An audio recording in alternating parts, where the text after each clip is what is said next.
Hello everybody, Jose Rodriguez here. In this video I'm going to basically repeat the same functions that I performed in Photoshop as well as Lightroom in my two previous videos. We want to be able to fit an image onto a 11 by 14 and have equal borders all around. So in Qimage I went to the settings, I picked my printer, in this case the Canon Pro 100, and created an 11 by 14 custom paper size. And I'm using San Gabriel Barita from Red River. This is the ICC profile from Precision Colors. But remember, any non-standard size paper does not allow you to print borderless. So you're not going to be able to print borderless using this particular printer. In order for you to be able to set up an even border all the way around, such as this, you have to go to this little button here and click on custom and then enter specific size 10 by 13. So that gives you a 1/2 inch border all the way around on an 11 by 14 inch paper size. All right, so in order for us to be able to fit this, if you just basically click on it, you will see that it's not going to fit as a 10 by 13. It's not going to fit. It is not the correct ratio. We have to be able to, we're going to have to crop it to fit. So let's go ahead and remove that. We'll double click here and it's going to go into an editing type interface. Now, as you can see, I had a previous crop that I was using to make more rectangular prints, but we're going to go ahead and delete that. And in order for us to get a perfect 11 by 14 crop, you're going to click on the crop wizard, and here you have a number of presets that you can choose from. 11 by 14, recommended crop ratio, and that is it. Now I can slide this over a little bit to the edge, right there like that, and hit done. Okay, once it refreshes, we'll click, pop it right over, and there you go. And that's how you have to do that. Now, in order for me to be able to recall this at a later time, I can save it. I already have it saved here, so I'm just going to go ahead and overwrite it. And I'm going to tell it to overwrite and save it as a job because I want it to be able to recall that image as well. So when I reopen this at a later date, it's going to open with the same image that I saved it with. So you have two options. You can save as a job or just save the actual settings. So it will only save the paper size, border setup, and printing driver setup and specs. All right, so rather than me having to look for that image again, I'm just going to go ahead and reopen it. Recall, and here it is. Double click it, say job. As you can see, it shows you the image that I originally used in the thumbnail, job, and there you go. Let's go ahead and try this with something else. How about this one here?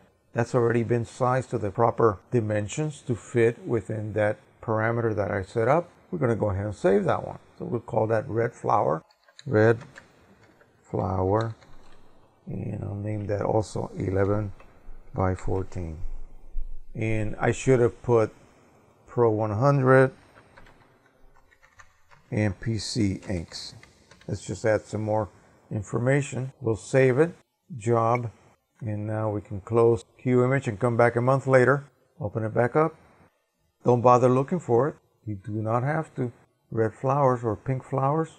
Or is it red flower? Oh yes, it's red flower. So we'll call that one as a job. And there we go. So there it is.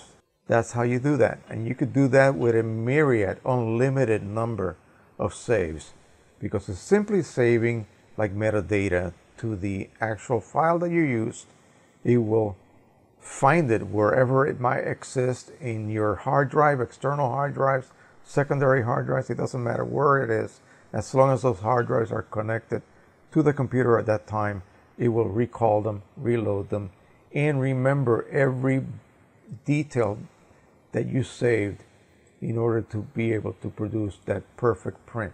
So whatever the details were here, profile, paper size, semi-gloss, printer model, print resolution, this is a Canon, so it's either 300 or 600. All of these details were saved when I clicked here and saved that job. Now, let me show you one more aspect before we go. Say for instance later on I want to basically just open this.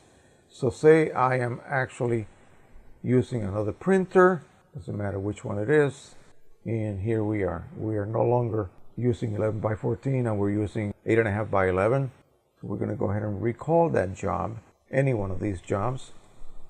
But rather than say job, I'm going to just say settings. And see, now it has preloaded my Pro 100 with those particular settings, but no image. So now I can load my own image manually if I wish. And of course I would have to crop that like I showed you earlier using the crop wizard. 11 by 14, boom, and done. Now I can slide the crop marks over, done, okay, and done. And that can be saved as red rose. 11 by 14, red rose, Pro 100, PC inks. Save. Job. We'll go ahead and change the printer again just to confuse the program. We'll back another printer. We'll remove that image and open that job once again. So we have now a red rose, red flower, pink bells, and Christine and bridesmaids. Well, heck, let's open that one up. Boom. As you see, it knows exactly what to do. All right, so that is it. I hope you found this to be an extremely convenient way to save jobs. If you are a professional photographer who shoots weddings, events, and you need to keep track of every session that you produce, you can save it that way. And you are able to recall it anytime you want, as long as those files that were used in that particular session are still saved in the same location that they were when you created that particular save or job save. All right, so that is it. I hope you enjoyed this video. Please subscribe, share, and like as always. Happy printing, everyone. Bye-bye.